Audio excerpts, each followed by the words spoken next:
আসসালামু আলাইকুম everyone, this is me আরভা। আজ আমি আপনাদের এক্সপ্লোর করব জর্ডানের দুইটি ফেমাস ইসলামিক প্লেস।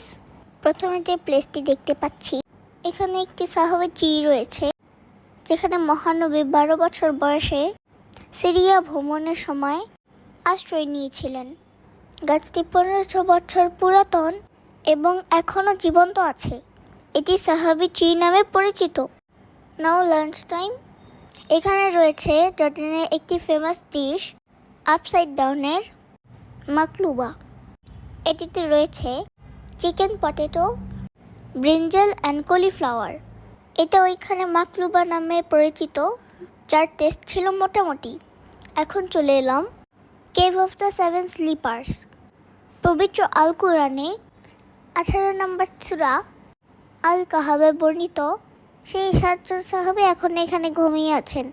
এই সেই গুহা যেখানে কিনা তারা 300 বছর ঘুমিয়েছিলেন।